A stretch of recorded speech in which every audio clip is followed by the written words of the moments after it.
جیسے حضرت جابر رضی اللہ تعالی عنہ کے 2 بچوں کا ذکر آتا ہے کتب احادیث میں کہ اللہ کے نبی کی دعا کی برکت سے اللہ نے حضرت جابر کے فوت ہونے والے بچے اللہ نے انہیں زندہ کر دیا۔ ایک عورت کا واقعہ حدیث رسول اللہ صلی اللہ علیہ وسلم کے مبارک دور میں جس کا بچہ فوت ہو گیا تو اس نے کہا یا رسول اللہ میں اپنے خاندان کو کیا منہ دکھاؤں گی، اللہ نے اس کا مردہ بچہ بھی زندہ کر دیا۔ تو یہ واقعات کتب حدیث میں موجود ہیں۔ اور ایک ہے تدفین کے بعد دوبارہ قبر سے کلام کرنا، برزخی زندگی۔ اگر ہم برزخ کا معنی سمجھ لیں، قبر برزخ ہے، لیکن صرف قبر برزخ نہیں، علیین سے سجین، ظرف زمان سے ظرف مکان، یہ برزخی جہاں، یہاں سے کلام کرنا، کوئی قبر سے بولے، حضرات انبیاء اکرام علیہ السلام کی قبور اور ان کی برزخی زندگی، نبی اور امتی کا فرق ہے۔ نبی بولے، نبی کلام کرے، جیسے اللہ کے نبی علیہ السلام کے متعلق کتب احادیث میں صحابہ سے بہت سارے واقعات ہیں کہ اللہ کے پاک پیغمبر صلی اللہ علیہ وسلم نے اپنے روضہ اطہر قبر مبارکہ سے کلام کیا، بہت سارے واقعات ہیں۔ لیکن امتی کے حوالے سے عرض کر دوں کہ اگر امتی قبر کے اندر سے کلام کرے تو یہ کرامت ہے، نبی کلام کرے تو نبی کا معجزہ ہے۔ مفتی صاحب، جس طرح سے اہل محلہ بھی یہ بات کر رہے تھے اور وہاں پہ ان کی والدہ بھی یہ بات کر رہی تھی کہ ہمیں قبر سے آوازیں آ رہی ہیں، تو جیسے اسلام سے آپ ریفرنس بھی دے رہے ہیں، تو کیا ایسے موقع کے اوپر اہل محلہ کی فرمائش پر یا اہل محلہ کی خواہش کے اوپر حکام کو جو ہے وہ قبر کشائی کے احکامات فوری طور پر جاری کر دینے چاہیے تھے یا نہیں؟ میں اسی کی طرف آتا ہوں صرف ایک دو منٹ کے بعد۔ تو قبر کے اندر کلام کا کرنا، اس کا انکار نہیں ہے بطور کرامت۔ اگر اللہ پاک کسی کو توفیق دے، کئی قبور اولیاء کی ایسی ہیں کہ ان سے خوشبو کا آنا، وجود کا زندہ سلامت آنا، یہ سارے واقعات موجود ہیں۔ اور خود ایک حضرت ثابت منانی رضی اللہ تعالیٰ عنہ جو حضرت انس کے شاگرد ہیں، ایک معروف حدیث ہے الانبیاء واحیاء فی قبورہم یصلون، اس حدیث کے راوی بھی یہی ہیں، انہوں نے حضرت انس سے سنا ہے۔ ان کے متعلق محدثین کہتے ہیں کہ یہ اپنی قبر میں زندہ کلام اور نماز پڑھتے تھے، تو یہ کرامت تھی۔ لیکن جس واقعے کے لیے میں اور آپ آج ڈسکس کر رہے ہیں، اس واقعے میں میں نے وہ ساری ویڈیو دیکھی ہے، ہم نے حالات لیے ہیں۔ باہر کیف میں اپنی تحقیق عرض کروں، میں اس حوالے سے مطمئن نہیں ہوں کہ صاحب قبر کے نہ تو وہ احوال ہیں جو وہاں کے لوگوں نے کہا یا بن بناہٹ کسی نے سنی یا وہاں کے متولی نے کہا، میں اسے حقیقت نہیں سمجھتا۔ اس بات کا انکار نہیں کہ کرامات کے طور پر اگر کوئی صاحب قبر کلام کرے تو یہ اللہ کی طرف سے یہ انعام ہوتا ہے اور اس کے واقعات ملتے ہیں۔ لیکن جس واقعے کے لیے ہم بیٹھے ہیں، اس واقعے کو میں نے بطور غور دیکھا، سنا، پوری ویڈیوز، لوگوں کے بیانات، تو اس پر اطمینان قلب نہیں ہوا۔ آپ نے بھی وہ آواز براہ راست نہیں سنی، نہ وہاں نہ کوئی ایسے مناظر وہاں پہ دیکھنے میں آئے۔ اگر یہ کرامت تھی تو جو متعلقہ FIR درج کی گئی جس میں یہ موقف اختیار کیا گیا کہ اسے زہر کا ٹیکا لگایا گیا، تو چاہیے تھا نا کہ کرامت وہاں پہ ثابت ہوتی کہ زہر اثر نہ کرتا۔ اب قبر کے احوال اللہ بہتر جانتے ہیں، اب اندر کے حالات اللہ بہتر جانتے ہیں۔ اس میں ایک بات عرض کر دوں، کسی بندے کا عمل سے خالی ہونا یا عمل کا کمزور ہونا یہ اللہ کے ہاں معیار نہیں ہے۔ اگر اس کا عقیدہ درست تھا، اللہ کی ذات پہ کامل یقین، رسول اللہ صلی اللہ علیہ وسلم کی نبوت اور ختم نبوت پہ کامل ایمان، اللہ کے قرآن، نبی کی جماعت سے محبت، اس کا ایمان سلامت تھا، تو کوئی بعید نہیں، اللہ پاک اپنے کرم کے ساتھ اگر یہ فضل فرما دے تو کوئی بعید نہیں۔ تو اس حوالے سے مفتی صاحب، جس طرح سے یہ کہا جا رہا ہے کہ یہ اللہ کا کوئی راز تھا، تو کیا ہمیں شرعی طور پر اس راز کو راز ہی رہنے دینا چاہیے تھا، یا کہ پھر مطالبے کی بنیاد کے اوپر قبر کشائی کر دینی چاہیے تھی؟ میری رائے کے مطابق چونکہ اس کا جنازہ ہوا، سینکڑوں لوگوں نے اس کا جنازہ پڑھا، اس کی موت کی تصدیق ہو گئی، اب اس کی قبر کشائی کی ضرورت نہیں تھی اور یہ معاملہ اللہ کے سپرد کر دینا چاہیے۔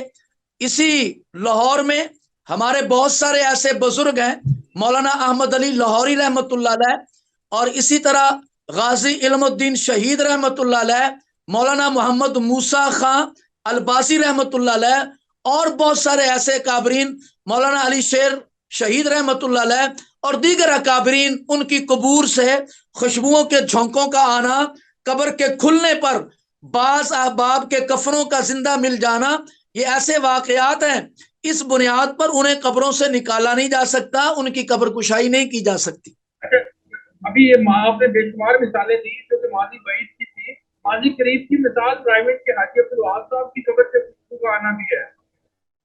جی جی ایسا ہی ہے، بالکل ایسا ہی ہے۔ مفتی صاحب، جس طرح سے والدہ کہہ رہی تھی کہ میرے گھر کے اوپر اللہ نے اپنا کرم کر دیا ہے اور میرے اوپر بڑا فضل فرمایا ہے، اور مجھے لگتا ہے کہ میرا بیٹا قبر میں زندہ ہے اور اس کو اللہ نے نئی زندگی دے دی ہے، کیا آج کے اس دور کے اندر اس طرح کے واقعات کا ہونا ممکن ہے یا نہیں؟ قیامت تک کرامات کا ظہور، کرامات کا وجود میں آنا یہ ہوتا رہے گا، اس میں کوئی ایسا مسئلہ نہیں۔ اسے قانونی پہلوؤں اور سٹیٹ کے معاملات کے ساتھ دیکھنا ہوگا کہ جس سے فتنے کا اندیشہ نہ ہو، تو اس میں بھی کوئی ایسی قباحت نہیں۔ اگر ان کے اطمینان قلب کے لیے اگر ریاست جید علماء کرام کی رائے لے کر ایک بورڈ بٹھا کر اور متفقہ طور پر علماء کی رائے کے ساتھ اگر وہ قبر کشائی کرتی ہے تو اس میں کوئی مسائقہ نہیں ہے۔ ایک اور بھی معاملہ ہے کہ ہمارے یہاں لاہور میں قبر کی جو بننے کی ترتیب ہوتی ہے وہ بھی بڑی مختلف ہے۔ عموماً دیہاتوں میں ہم نے دیکھا کہ صرف 2 فٹ تک قبر جو ہے وہ کھودی جاتی ہے اور اس کے اندر مردے کو رکھا جاتا ہے، اس کے بعد اوپر پھر اچھی خاصی مٹی ڈال دی جاتی ہے۔ لیکن لاہور میں یہ پریکٹس نہیں ہے، لاہور میں 4 فٹ گہری جو ہے وہ قبر کھودی جاتی ہے اور اس کے بعد اوپن سپیس بہت زیادہ ہوتی ہے۔ تو اوپن سپیس کا مطلب یہ بھی لیا جا سکتا ہے کہ ارد گرد کے ماحول کی آوازیں، وائبریشن، تو کیونکہ اوپن سپیس زیادہ ہے تو اس لیے وہاں پر ہمیں محسوس ہوتی ہے۔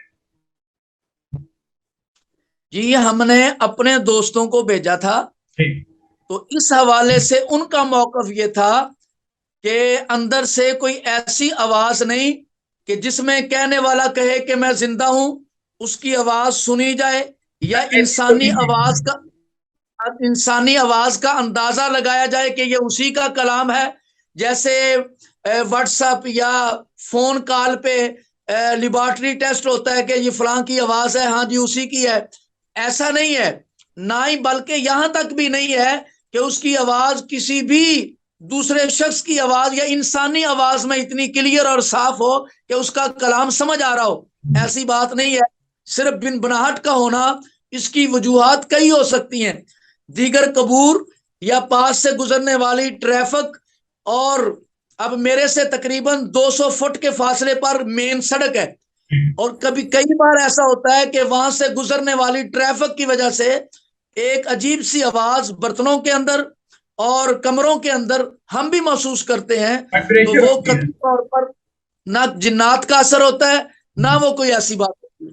اچھا مفتی صاحب، اب اس کو کس ڈائریکشن میں لے کے بات کو آگے بڑھایا جائے؟ پولیس نے وہاں پر پہرا بٹھا دیا ہے کہ یہ لوگ کیونکہ اتنے پڑھے لکھے نہیں ہیں، سب کم علم لوگ ہیں، یہ کہیں اس کو دربار ہی نہ بنا دیں، تو اس فیکٹر ذرا روشنی ڈالیے گا۔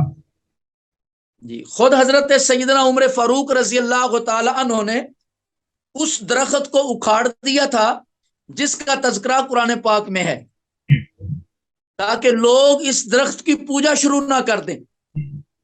اس لیے پولیس نے، ریاست نے، اسٹیٹ نے جو اقدام اٹھایا وہ ٹھیک ہے، لیکن میں جو عرض کر رہا ہوں اس حوالے سے تمام مسالک اور مکاتب فکر کے جید علماء کرام کو، حکومت کو چاہیے کہ ان کا ایک بورڈ بٹھا کر پھر ان کی رائے کے مطابق اگر وہ قبر کشائی کی اجازت دیں تو یہ ہو جانی چاہیے، اس لیے کہ لوگوں کا ابہام دور ہو جائے، لوگوں کی طبیعت میں یہ جو بعض چیزیں، اور اس میں بہت ساری باتیں آپ حضرات جانتے ہیں، صحافی تو بہت زیادہ جانتے ہیں کہ ہمارے چکوال کے علاقے میں بھی ایک مرتبہ ایسا ہوا تھا، اور پھر وہاں کی مٹی اور وہاں کی تصویریں اور وہاں کا ہر چیز، بعض واقعات پنجاب میں ایسے ہوئے کہ کسی جانور کے ساتھ مانوس کیا گیا تو اس کا گوبر اور پیشاب تک بھی لوگوں نے خریدا.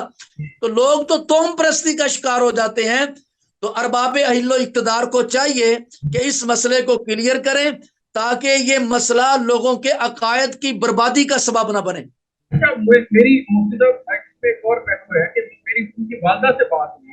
ان کی والدہ نے بعد میں مجھے یہ کہا کہ میں اپنے بچے کے لیے پڑھ رہی ہوں، اس کے لیے دعا کر رہی ہوں، اور اس کو زیادہ سے زیادہ قرآن پاک اور دیگر اذکار پڑھ کے ہدیہ کر رہی ہوں. میں نے والدہ سے پھر ایک اور بات کی تصدیق بھی چاہی کہ آپ کا بیٹے کا آپ کے ساتھ رویہ کیسا تھا، کیا آپ نے اپنے بیٹے کو معاف کیا ہوا ہے یا نہیں. تو پہلی بات کہ والدہ کا اس کے اوپر اب اطمینان ہو گیا کہ وہ دنیا میں نہیں ہے، میں اس کے لیے پڑھ رہی ہوں اور اس کو ہدیہ کر رہی ہوں. تو یہ اس بات کا اطمینان حاصل ہو جانا تو یہ بھی اس بات کی گواہی دیتا ہے کہ اس بات کو اب یہاں پہ ختم کر دینا چاہیے تاکہ اس بات کو مزید آگے بڑھایا جائے. جی آپ کی رائے بالکل ٹھیک ہے. جن جن اصحاب کے متعلق بطور کرامات واقعات موجود ہیں اس وقت کے علماء نے ان کو قبروں سے نہیں نکالا.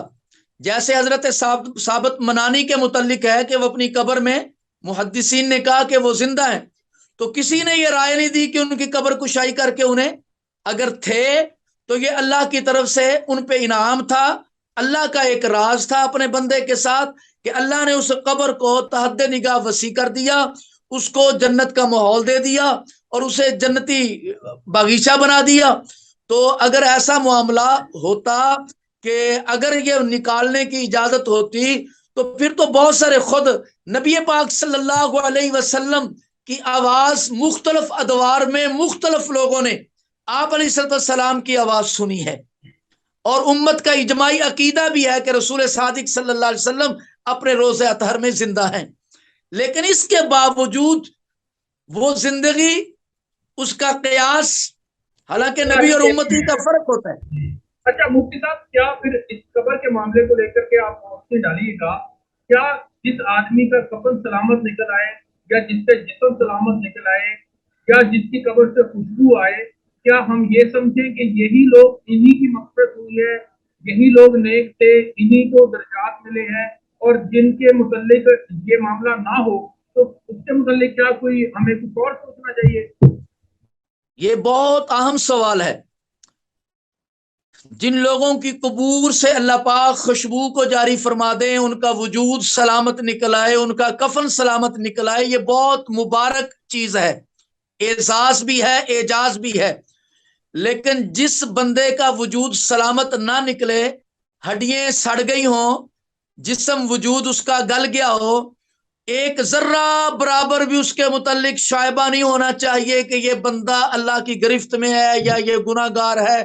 یہ معیار نہیں ہے اللہ کے ہاں، یہ معیار نہیں ہے اللہ کے ہاں بخشش اور مغفرت کا. تو مفتی صاحب پھر یہ اویئرنیس بھی ہمیں لوگوں کو دینی ہے کہ یہ معیار نہیں ہے. اگر کوئی ایسا معاملہ قبر کا ہو جاتا ہے تو یہ قبر کے اللہ کے راز ہے، نہیں بہتر جانتا ہے، انسان کو نہیں اختیار کہ وہ اس کے اوپر کو کمنٹ کرے. آپ کی بات بالکل صحیح ہے. یہ جو احباب ممبر ہیں، خطبہ، علماء، ممبر رسول پہ بیٹھنے والے، یہ ان کی بھی ذمہ داری ہے، اور آپ حضرات کی بھی ذمہ داری ہے کہ جن کے ہاتھ میں میڈیا ہے کہ وہ پبلک کو، عوام کو اس حوالے سے انہیں اس بات سے آگاہ کریں کہ یہ معیار نہیں ہے. کسی بندے کا جنتی ہونا اور کسی کا گناہگار ہونا ہمارے پاس کوئی پیمانہ نہیں. ہاں جو کلمہ گو مسلمان دنیا سے چلا گیا کبھی یوں ہوتا ہے کہ اللہ پاک اس کا معاملہ دنیا میں ختم فرما دیتے ہیں اور کبھی اللہ اپنے کرم کے ساتھ قبر میں ختم فرما دیتے ہیں. تو یہ اس میں ایک نقطہ میں چاہوں گا جو کہ یہ شبیر کی قبر سے متعلق ہے کہ مجھ سے لوگوں نے سوال کیا کہ آپ ان کی والدہ سے ان کا کردار پوچھیں کہ ان کا کردار کیسا تھا. یہ 27 سال کا نوجوان تھا, یہ کس کردار کا حامل تھا. کہیں ان لوگوں نے اس کو نیگیٹو سینس میں بھی دیا کہ کہیں اس کو قبر میں کچھ اور معاملہ تو نہیں اس کے ساتھ ہو رہا. تو آپ اس کے اوپر کیا رائے رکھتے ہیں؟ جی میں اسی طرف میرا ذہن بھی جا رہا تھا. بعض لوگوں کو قبر کے عذاب کے بہت سارے واقعات ہیں کہ اعمال کی کمی کمزوری کی وجہ سے, میں اس صاحب کی بات نہیں کر رہا, میں مجموعی بات کر رہا ہوں. بعض قبور سے آوازوں کا آنا, چیخوں کا آنا, حیوانی اور جانوروں کی آوازوں کا آنا, یہ بہت سارے ایسے واقعات مشاہدے کے اندر آئے ہیں, خود میرے مشاہدے کے اندر آئے ہیں. اور کبھی ایسا ہوتا ہے کہ بندے کے بعض معاملات کی وجہ سے اللہ معاف فرمائے ایسی چیزیں آتی ہیں. تو یہ آوازوں کا آنا یہ کوئی ایسا معیار نہیں ہے کسی کی بزرگی کا یا کسی کے گناہگار ہونے کا. مفتی صاحب ہم نے کوشش کی کہ ہم اس کے تمام پہلوؤں کو بات کر سکیں. آپ کی گفتگو کو میں اگر کنکلوڈ کروں تو آپ نے یہ بتایا, ناظرین مفتی صاحب نے یہ بات بڑی وضاحت سے بتائی کہ اس طرح کی پریسیڈنٹ تو ماضی کے اندر موجود ہیں, اصحاب رسول سے متعلق بھی موجود ہیں, اولیاء اللہ سے بھی متعلق موجود ہیں, لیکن یہ بات قطعاً معیار نہیں ہونی چاہیے کہ آپ کسی کے متعلق یہ قیاس کر لیں کہ یہ آواز اس لیے ہے کیونکہ یہ گنہگار ہے یا یہ اس لیے ہے کیونکہ یہ بہت نیک آدمی تھا. یہ اللہ کے راز ہے, اللہ ہی بہتر جانتے ہیں. اور دوسرا بڑا امپورٹنٹ فیکٹر جو مفتی صاحب نے ہمیں بتایا اور سمجھانے کی کوشش کی وہ یہ تھا کہ آپ کوئی فتنہ نہ یہ بن جائے, آپ اس کو نیا کوئی دربار نہ یہاں پہ بنا لیں. تو لوگوں کے ذہنوں سے یہ بات نکالنے کے لیے اگر قبر کشائی ہو جائے تو ہونے میں کوئی حرج نہیں ہے. مفتی صاحب یہی آپ کو کنکلوژن ہے نا؟ میرا مشورہ, میری رائے یہ ہے کہ قبر کشائی سے پہلے جیت علماء کی کمیٹی بنائی جائے اور ان کی رائے کے مطابق پھر اس کی قبر کشائی کی جائے. نمبر 1. نمبر 2, ایک واقعہ میں آخر میں ضرور عرض کرنا چاہوں گا. خود رسول کریم صلی اللہ علیہ وسلم کے مبارک دور میں آپ علیہ السلام ایک محاذ سے واپس آئے ہیں. ایک بوڑھی اماں, اس نے کہا یا رسول اللہ میرا بیٹا جو اس جنگ میں آپ کے ساتھ گیا تھا وہ کہاں ہے؟ میں نے حالت کفر میں تو دیکھا, حالت اسلام میں نہیں اسے دیکھا. غالباً ان کا نام مالک ابن سنان یا سنان ابن مالک ایسا نام تھا اس صحابی کا. تو آپ صلی اللہ علیہ وسلم نے فرمایا کہ آپ ابو بکر سے پوچھ لیں. جب اس عورت نے حضرت ابو بکر سے پوچھا, حضرت ابو بکر نے دیکھا کہ یہ عورت بے صبری کرے گی, تو حضرت ابو بکر نے کہا کہ تمہارا بیٹا بعد میں آ جائے گا, مل جائے گا آخرت میں. اس عورت نے سمجھا شاید یہ قافلے کے آخر میں آئے گا. حضرت ابو بکر صدیق رضی اللہ تعالیٰ عنہ کا اشارہ آخرت کا تھا کہ آخرت میں ملے گا. جو ہی وہ عورت پیچھے ہٹی, حضرت ابو بکر نے ہاتھ اٹھائے, کہا یا اللہ اس عورت نے میرے ظاہری کلام کو ظاہر پہ لیا ہے, میرا مقصود آخرت پہ تھا. اللہ تو اس کے بیٹے کو زندہ کر دے, وگرنہ یہ عورت کی وجہ سے ابو بکر صدیق کی صداقت پہ حرف آئے گا جو نبی کے گواہ ہیں. تو کتابوں میں لکھا ہے کہ حضرت مالک ابن سنان یا سنان ابن مالک یہ وہ صحابی ہیں جو حضرت ابو بکر کی کرامت سے رسول اللہ صلی اللہ علیہ وسلم کی نبوت والی نگاہوں کے صدقے سے ادھر صحابہ مسجد نبوی میں داخل ہو رہے تھے اور ادھر مالک ابن سنان مسجد نبوی میں داخل ہو رہے تھے. ایسے واقعات ملتے ہیں, لیکن یہ واقعہ اس حوالے سے میں کہہ رہا ہوں کہ اسے علماء کرام کی کمیٹی مشاورت اس کا اہتمام میڈیا ہاؤس کر لے, حکومتی سطح پہ ہو جائے یا کوئی ورثاء میں سے کوئی بندہ کر لے, پھر ان کی رائے کے ساتھ, تاکہ اس پر کوئی اختلاف کی شکل نہ رہے. بالکل ٹھیک ہے مفتی صاحب, آپ کو بہت شکریہ, آپ نے ہمیں اس پروگرام کے لیے وقت دیا, میں بہت مشکور ہوں آپ کا. آپ نے پروگرام دیکھا، مفتی صاحب نے تمام بہنوں کے اوپر جو ہے وہ کے ساتھ تمام بہنوں کے اوپر ڈالی اور اپنی تجاویز سے بھی آزاد کیا. مجھے اجازت دیجیے، آپ سے پھر ملاقات